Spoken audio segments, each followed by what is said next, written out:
there were people who, whether it was spoken words or it was just the way you were treated, but that made you feel like you didn't belong. And I earned the job just like everybody else. I could do the job just like everybody else. But I felt like every day I went to work, I had to prove myself. Whereas there's some guys that get out there, and once they prove themselves one time, it's like, oh, you're welcome to the club. And it wasn't the case for me. Every day that I went to work, I had to prove myself. Welcome to Journey to Impact, where we talk with individuals and organizations who are creating positive impact in the world. We learn about their personal journeys to creating impact so that you and I can go out and create even more impact in this world. My name is Janet Hearn, the co-founder of Future Ready Consulting, and today I'm super excited. We are speaking with Dr. Bennyce Hamilton, and I'm really excited because Bennyce has created impact in my life and many young people's lives. She has risked her life for her community, and you're going to learn all about it today. Bennyce, thank you for being here with me today. Thank you for having me. I know we've been talking about this for a while, but it's nice to finally be in the space where we can get it done and talk to the people. So thank you again. Oh, yeah, this is exciting. So, Bennyce and I have some great conversations. And so you're just going to kind of be dipping in on today's conversation, really. So that's super cool for us. Yes. So, Bennyce, Mhm. I I'll tell you, I've been thinking about how do I introduce Bennyce? How do I talk about, you know, I always want to talk about people and what they've done, and there's all this labeling, and everything. And you know what? I'm going to ask you to tell us how when people meet you, what is it you want them to know first and foremost? And thank you for that. I love talking about my favorite subject, which is me. And I always tell people that I am currently the director of the Center for Diversity, Equity, and Inclusion and Deputy Title IX coordinator for Miami University's regional campuses. And the one thing that makes me a better diversity and inclusion person is because I was a 25-year Cincinnati firefighter. And in being a firefighter, I learned so much about how to be inclusive or how not to be inclusive and all the things that I'd want to do a little bit differently. And I just happen to get the role that allows me to do it. Amazing, amazing. See, I knew you would introduce yourself way better than I would. Well, we're going to unpack a lot of this because, like I said, I feel like you've been impacting the world positively for many, many, many years. And why don't we start with the beginning of your journey? Is there a point in your life that you're like, I want to create impact or I want to serve others? Is there a Was there a defining moment, or how did that come about?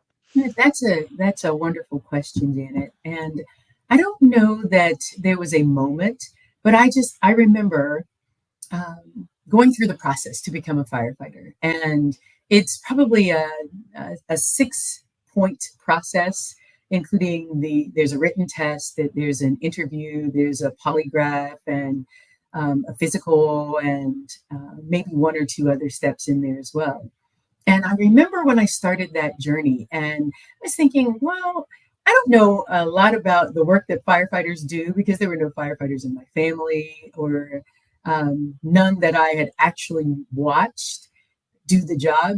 But the more I went along the process, the more I knew that I wanted that job. And after I became a firefighter, I knew that it was something that I enjoyed. I have always liked helping people, and it's something that I still do currently. But I would have to say that I started to get the bug when I started the process to become a firefighter. And every step of the way, I knew that I wanted to get to the next leg and I wanted to actually become a Cincinnati firefighter. It entails a lot, but we'll talk about that too. I, I think that was Amazing. it. When I became a firefighter, I knew that I wanted to actually have an impact and be in service to others. Well, so we share that kind of bond that, I was a volunteer firefighter for 14 years, Mhm. and it is a bug Yes. or a sickness, or I don't know what you want to call it. Um, All of the above. All the above, Yeah. but at first, yeah, I was, I was similar. I was like, "Do I want to do this? Is this the thing for me?" But then the more I learned and knew, that you're Mhm. just like, "This is, oh my gosh, this is what I want to do." Yeah. But not everybody feels that way. So, Right. um, how about tell us about as a woman, because I have some experience in this as well. So, as a woman, entering the fire service, what was that like? Were there a lot of other women applying and getting involved in the fire service at that time? Not when I got on. As a matter of fact, the saying was that throughout the country, there was only 1% of the fire service that was made up of women. And it's changed a little bit today. I think we may be at 3 or 5%, but not a whole lot. And I've been retired for almost 12 years. But Wow. at the time, there weren't a lot of us. The first three women became firefighters for the city of Cincinnati in 1984. And the fifth woman, first three women in 84, the fourth woman in 85. And then there were three women in my class, but only two of us made it through the academy. So we became number 5 and 6. And please forgive my numbers. First three, then a fourth, and you were 5 and 6. So I Wow. say I was number 5. And that was in, again, 1988 for the city of Cincinnati. One of the things about Cincinnati is that it also bills itself as the first professional fire department where all the folks are paid. And it's amazing that it took until and that was in 1853, but it took until 1984 for any women to actually get the job. Come on now. All right. Right? I'm gonna try to keep my face. I'm gonna Yeah, try to keep my face here. Yeah, no, stunning. And the fact that it hasn't grown a ton since then is yeah. also pretty stunning. Mhm. So what made you just keep driving? I mean, that's like that's not a journey, that's a fight. Yeah, right. So, So for me, the impetus has always been one of two things. Either there were people in my corner, and I had a lot of them, or people that said you can't. And mm, I think, I can. I'm from Missouri, not really, but I take on their motto. I'm the show me person. I can show you better than I can tell you, and that's what I set out to do. I can show you that I can do the job better than I can tell you. When I was going through the academy, I had this captain, and he used to call me a tough little SHI poppycock, as my mom would say. But he because I would do things, and I was this tiny little kid. I probably weighed 125 pounds, much more now, but at the time I was this scrawny little kid, and I would do things, and he would just be amazed. But he was also one of those people who would egg me on and keep me going too. But I've always been this person that just said, if you tell me I can't, then I can show you better. I have a similar story. That is hysterical. I had a captain in my class, and so we had to pick a tool and go up a three-story ladder. And I, of course, picked one of the heaviest tools because I didn't know any better. So I'm like, up this ladder. And he stood down at the bottom, and I was like, I don't think I could do it. And he says, he says, "Get your ass up the ladder right now." And I Yes, like flew yes, up that ladder, and yes. then out of fear. And when Mhm. I got up there, he's like, "See, I told you you could do it." And he was so nice.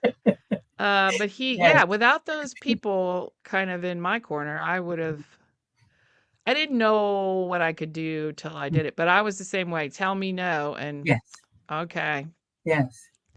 Uh, I think I've done more in my life because people said I couldn't than exactly. so Exactly. I just wish I more can people relate. would be motivated by that because, there's a saying that says the best means of revenge is success.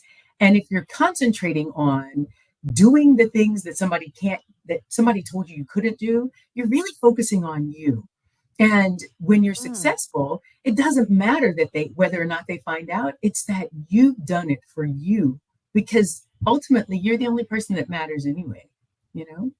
I love that. I love that. So there's a big nugget right there, everybody. Mhm. It do it for you. Yes. because you got to live with you the rest of your life. They're going That's to be right. gone and who knows where. That's right. But that's great, Bennyce. Thank you for that. All right, so you do this. You get on the department. You do your time. So you do your time, right? You're done. Like you retired. You did the thing. You Yeah. risk your life. Well, it wasn't exactly like that. So I Okay. got on the department, and for Cincinnati, there's you get vested in 15 years, so you're eligible for something in a retirement system. And I said I'm going to stay on for 15 years, and well, we see how that worked because I retired in 25. But Right. I started to find interest in other things. I have always wanted, or I've always liked English, and I always wanted to be an English teacher. But when I went to school, they didn't have English education. So I majored in psychology. But I thought about it after I became a firefighter, and I thought, well, maybe I'll get my master's in secondary ed and get certified to teach English. So I did. And I did that while I was on the department. It took 3 years of going full time and summers, and I traded a lot and all of that. But I started to figure out what I wanted to do after firefighting, because as Mm. we know, firefighters can retire pretty early, If they and started there's always young, there's yeah. always yeah there's always room to do and time to do something else. So Right. I decided to go back to school Wow. and get a degree in teaching. So while I was a firefighter, I also taught high school English full time. And which was riskier? Never mind. Don't answer. Um, I frying pan fire, on any given day. I But know I trained as a high school teacher too, and I was like, wait a minute. yes, What was I yeah, thinking? I never did it. You did it. I just yes. did the But student I teaching, and that was enough. yeah, you're right. I'd like to think I had an impact though on a few people. But please know I talk to my high schoolers about becoming firefighters as well. But sometimes going into that classroom was a battle too. But still, Yeah. again, being in service to others. Being in service to others. Wow. That's amazing. Okay, so you did that because you had a plan for after firefighting, Yes. even though that's like a whole career. But you had a plan after that. You and I don't sit still very well, so um, No, we have that in common as well. So you did yes. all that, and you served your community of Cincinnati. You served. Now you've taught some. Did you go on to teach high school full time, or what did you do next? I did. I taught high school full time. Not as a matter of fact, I did it while I was still on the department. And when I retired from firefighting, I had already switched careers. I got my first job working in a diversity space, and I was working for a college up north a little bit, small private liberal arts institution, and I was their second director of multicultural services. And I liked that a lot too. I got that job in 2012. I retired in 2013 and did that for 3 years until I finally came back to Miami University. Okay, and that's where you and I worked together, and where I Mhm. I was so blessed to meet you and know you. So thanks for Same. coming to Miami. Appreciate that. But what was that shift like? So was there compare for me the firefighting trailblazing work with now you're doing some DEI type work. What did that look like? Yes, and thank you. As a firefighter, even in 1988 to 2013, there were instances where there were people who, whether it was spoken words or it was just the way you were treated, but that made you feel like you didn't belong. And I earned the job just like everybody else. I could do the job just like everybody else. But I felt like every day I went to work, I had to prove myself. Whereas there are some guys that get out there, and once they prove themselves one time, it's like, oh, you're welcome to the club. And it wasn't the case for me. Every day that I went to work, I had to prove myself. And in moving into a diversity space or a multicultural director space, I remembered those things, or I remember the way I felt. And I said, I don't ever want anyone else to feel like that.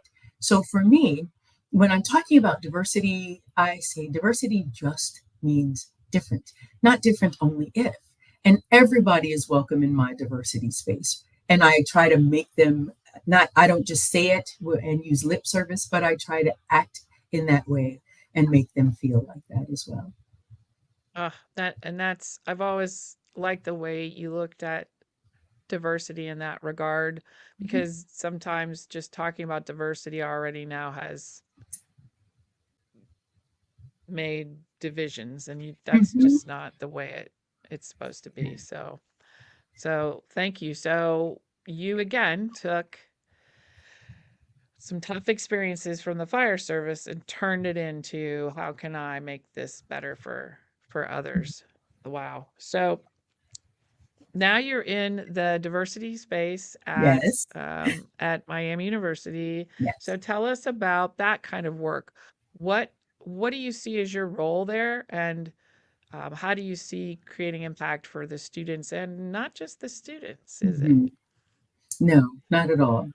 I see, I think this is probably the toughest job I've ever had. Mm, It's my favorite job as well. Firefighting was great for 25 years, but in moving into this space, coming to Miami, not coming to Miami, it gave me um, it's the best job of my life, but tough in that not only have to teach students how to be able to um, talk across differences and interact across differences and accept differences, but I'm also working with faculty and staff that may feel a little bit differently about my definition of diversity.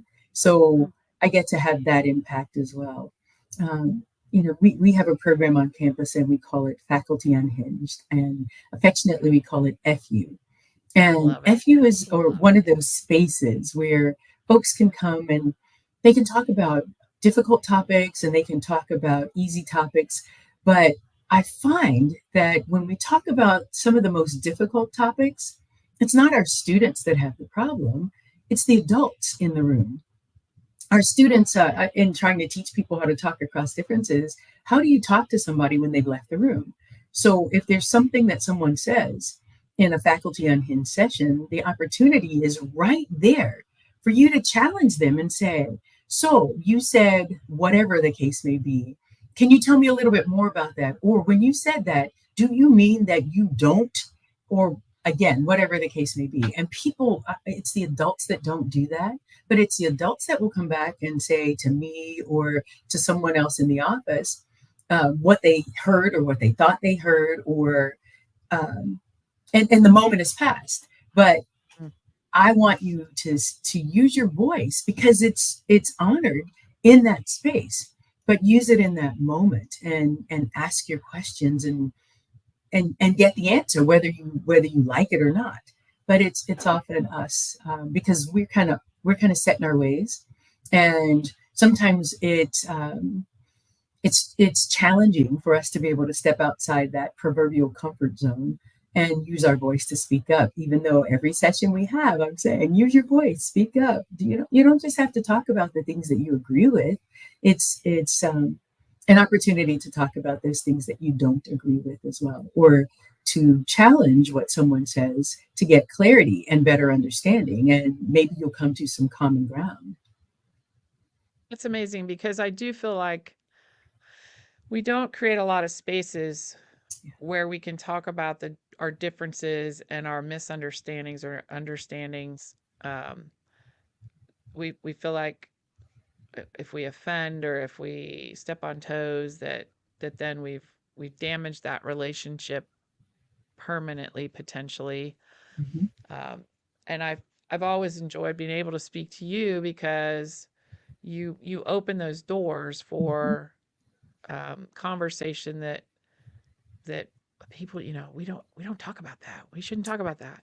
Right. Um, and you open those doors. But I want to talk more about what you're talking about, using your voice, because the best Mhm. advice you, of course, have ever given me is, if we have an election coming up, and we have um, some important things happening in our country.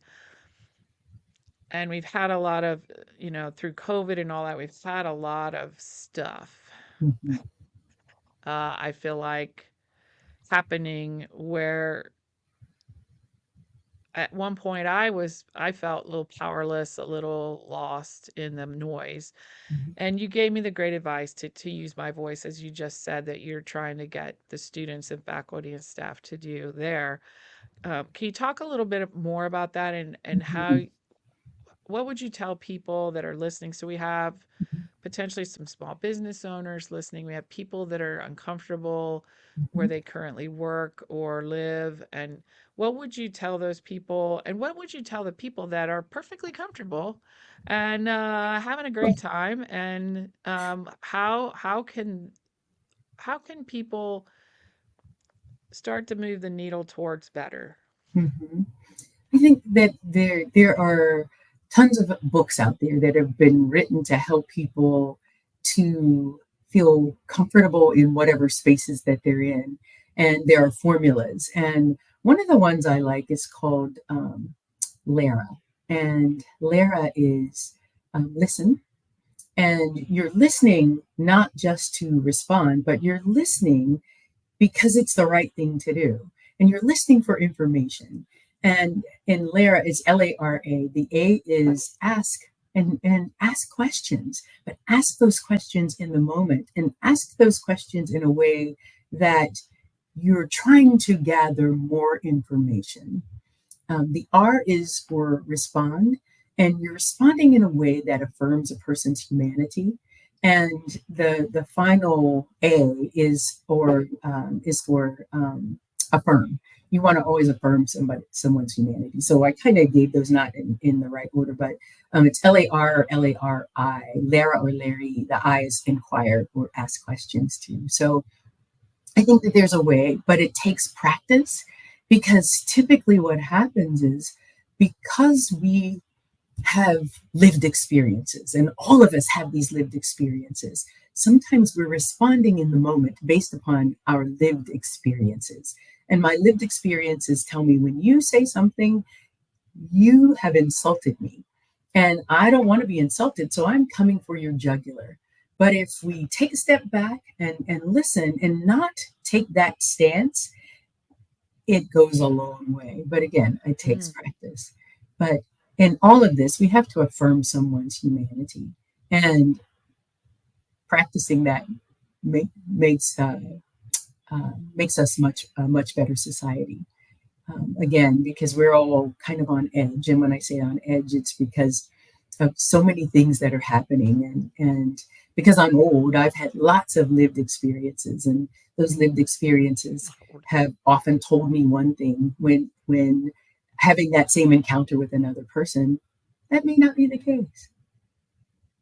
Wow, that's great. That's great advice, and I love that. I'll make sure and put that acronym up below so that people can follow that. And if you have a resource for that, I'll put it in the show notes. So that's Yeah, cool. absolutely. I do agree with you. Uh, we don't listen well enough. I don't listen well enough, and doing that and you're saying listen in a different context, not just your own, like with an Mhm. open mind, so that you're not applying some of your lived experiences that were negative to that conversation. Yes. Got it, It got it, takes got it. Well, because I lots and go lots and ahead. lots of practice. Yeah. Well, I find a lot of times I'm learning that some people's responses are out of ignorance, and I don't mean that in a Mhm. negative way, Right. because your lived experience might not have included that particular Yes. experience or that particular circumstance. So Yes. your response is out of ignorance, and it may sound aggressive or, I don't know, negative, but Yes. it's just out of not knowing. Right. And so the more we can learn and know from one another, I think is helps us to appreciate where people are coming from Yeah. more. I Yes, I agree. Or it should. I think that a lot of us need to have some experiences that allow us to step outside our comfort zones. And having those experiences uh, we should go into them with the understanding that I'm there to learn, not to critique, not to whatever. And it's okay for us to feel uncomfortable in those spaces, but I think we need to step outside our comfort zones. And there are a lot of people in this world who have not been asked to do that. And when they don't perform very well, or they don't show up and be the best, whoever they are. So I I'd be think so. willing. So sorry, I didn't mean to That's interrupt. right. I love your I love that about being uncomfortable. We as humans don't like being uncomfortable, either mentally or physically. Right. But you're saying there's a lot of value in being in that sitting in that uncomfortable space for a little bit. Mhm. Yeah. Yes. But it's we have to not just sit in that discomfort, but we also have to do the work that's around the discomfort. And part of that is maybe asking, why am I so uncomfortable here? What is it about this space or being with these people or whatever the case may be that makes me so uncomfortable? And how do I then address that level of discomfort? Yeah, so it's taking it a step farther. It's not just sitting in the discomfort, but why am I uncomfortable? Right, And how can I make a change or grow so that next time I'm not as uncomfortable? right. And so there you create space so that your faculty unhinged is what I'm understanding is creating an opportunity to be a little uncomfortable Mhm. in a safe environment though. You're not going to Yes. get judged, you're not going to get tossed out on your ear, you're not going to Yeah. get told to shut up. No.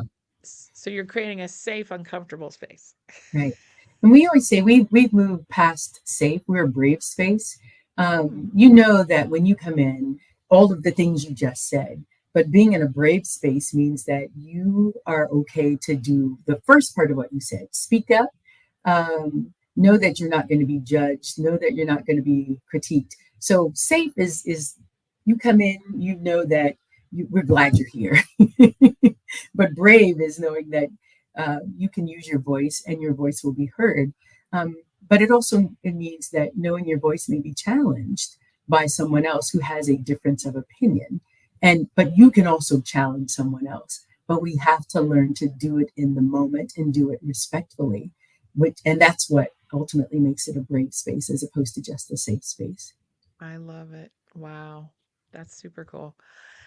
Thank you for that. So what's next for you? What do you if you want to share, if you don't want to share, that's okay, but I know you and you're always Yes, I always have something going on, and I, I again love my job working at Miami University, doing all the things around diversity, equity, inclusion, belonging, and all of that.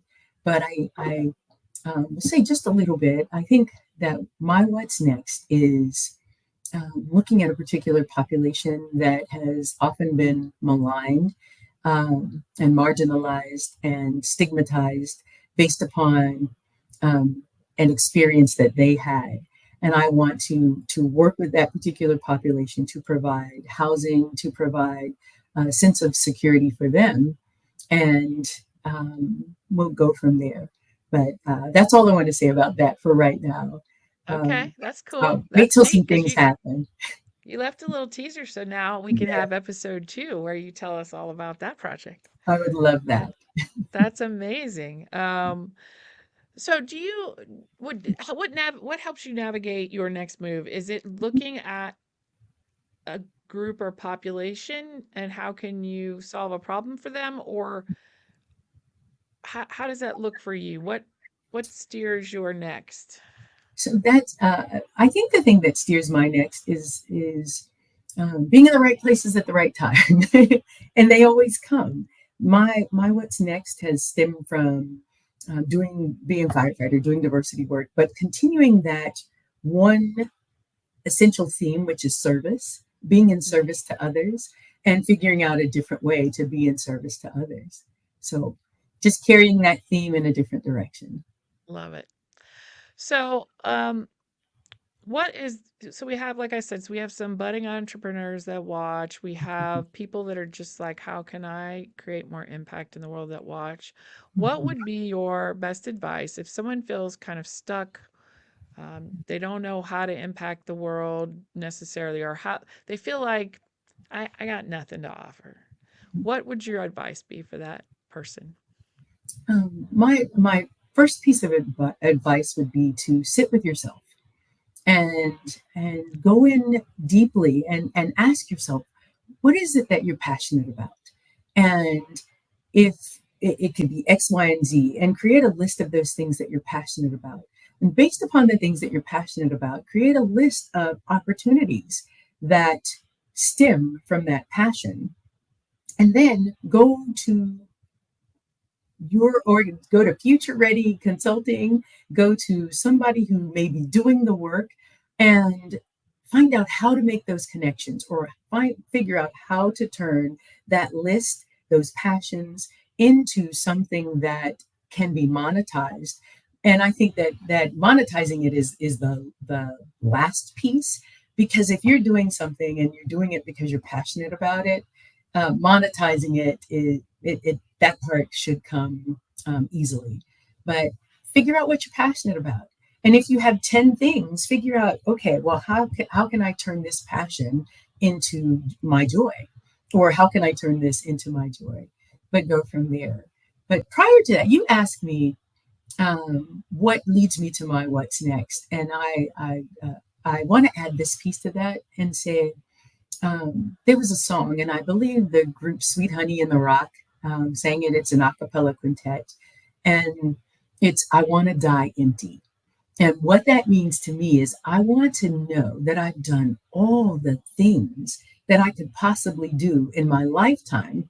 And again, because my essential theme is service, all of those things that allow me to be in service to others until I can no longer hold that mantle. But that's the thing that keeps me going, is that I know I want to die empty. And I as long as I have breath, I will continue to do that and be in service to others. That's amazing. That's a great way to think about it. And I, I, I'm, I haven't thought about it like that, but I know it's a good day if I am go to bed exhausted and I can't think about another thing Mhm. and I can't do another thing. Yes. I think, wow, all right, I lived that day pretty fully. I don't have a Right. lot of days I actually feel like that, even though Yes. I probably do, but I have high expectations. But Absolutely. but to even take that further and say, when you leave this earth, you don't want to you want to leave empty. Hmm. That's amazing. Hmm. I love that. That's great advice for everybody. Following your passion has worked for me. I know it's worked for you. Yes. And you are the second guest I've had on this podcast that says, sit with yourself and just sit in the quiet and listen to whatever you envision that you're listening to, a higher Mhm. being or your inner self, or just get away from the noise and listen. That's Yes. excellent advice. Yes. And we don't often do that. And it's beautiful when we can, you know. Absolutely. Well, Bennyce, this has been as amazing as I thought it would be. And I appreciate you so much. I think everybody has gotten a lot from hearing about your journey and you've teased your next, which I love because then we'll have you back to talk about that. I would And love it. I appreciate you. Thank you all for joining us. We have a lot of other great people that we've had on this podcast, so listen to their journey. I'll put some contact information up for Bennyce. Bennyce, can people reach out to you if they have questions or they want to attend Faculty Unhinged or something I like would that? love that. And yes, please reach out to me. I'm the only Hamilton on the Miami University Hamilton campus. So if you type in Miami University Regionals or Hamilton, you'll find me, even if Excellent, you don't know a excellent. whole lot of information otherwise. That's amazing. All right, so if you have a question, even if it's a tough question, you can reach out to Bennyce and Yes. ask her your question or how you can make an impact, especially in the DEI space. She'll have lots of opportunities for you. We appreciate all of you for watching. I hope you'll subscribe so that in the future you'll catch future podcasts with other great individuals that will help you find a way to create impact in this world, because without impact, it doesn't matter. Amen. See you, Bennyce. Take care. Thank you.